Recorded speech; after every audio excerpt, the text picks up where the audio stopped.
danger to our environment. I hope this hearing will help us in that pursuit. And with that, let me turn to the ranking Republican member of the full committee, Senator Inhofe. Thank you, Mr. Chairman.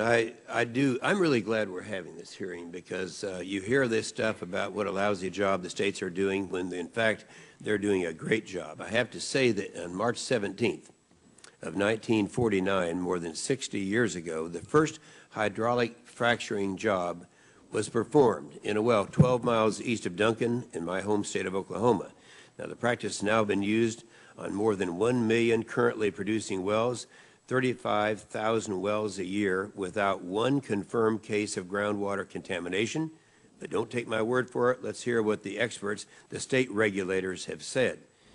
Nick Tu, Alabama State geologist, quote, there have been no documented cases of drinking water contamination that have resulted from hydraulic fracturing operations to stimulate oil and gas wells in the state of Alabama. Kathy Forrester, commissioner of the Alaskan Oil and Gas Conservation Commission, quote, there have been no verified cases of harm to groundwater in the state of Alaska as a result of hydraulic fracturing.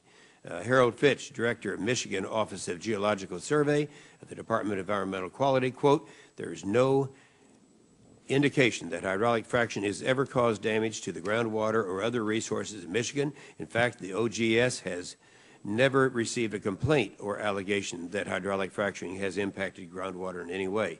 Victor Carrillo, chairman of the Railroad Commission of Texas, that's the organization in Texas that has that jurisdiction, I might add, quote, through hydraulic fracturing, though hydraulic fracturing has been used for over 60 years in Texas, our Railroad Commission records do not reflect a single documented surface or groundwater contamination case. Same thing is true with Fred Steese from the South Dakota and all of these others. And so I have these other statements I'll include in the record. Now, let me show you why this is the case. We've got a chart. Pull the chart up here. It's very important. Everyone spread out and let's hold that up high enough that people can see it, if you would.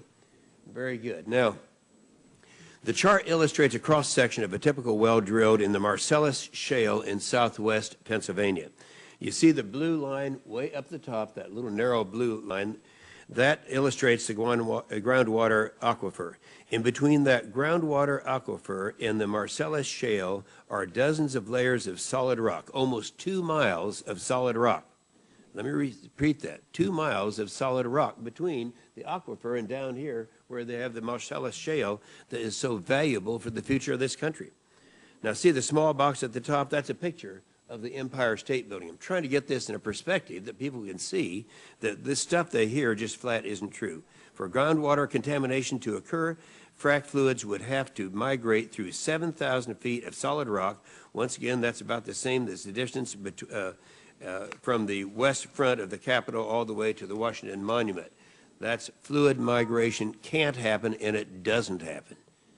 Now, given these facts, what can possibly explain calls for to regulate fracking from the Washington, D.C.? It's simple. The Obama administration wants to regulate fossil fuels out of existence. Energy Secretary Stephen Chu actually said somehow we have to figure out how to boost the price of gasoline to the levels in Europe. For my colleagues who might not know, the price of there is about $8 a gallon. Or consider Alan Krueger of the Treasury Department in the Obama administration, who said, quote, the administration believes that it is no longer sufficient to address our nation's energy needs by finding more fossil fuels. That's what this is all about. Mr. Krueger's belief is now a reality. Gas at the pump is approaching $4, and we think it's going to be going on up. Now, if you think these data points are bad, they will grow far worse on the EPA's cap-and-trade agenda. As part of that agenda, the agency is maneuvering to regulate hydraulic fracturing, a practice that has always been regulated by the states. The testimony today will confirm that the states don't need the EPA. There's this mentality we have here in Washington, I say to my friends, and I want to welcome Jeff Cloud from my state of Oklahoma, who's here to testify. It's a corporation commission, I say to Senator Cornyn, in Oklahoma, not the Railroad Commission that regulates it in Oklahoma. And these people have been doing a good job, but the mentality that we have here in Washington, nothing's done right unless it's done in Washington. And so The nation's immense shale deposits are predominantly located in states that effectively and efficiently regulate oil and gas, in states such as Pennsylvania, Arkansas, Oklahoma, Texas, Louisiana, West Virginia, Ohio, and North Dakota.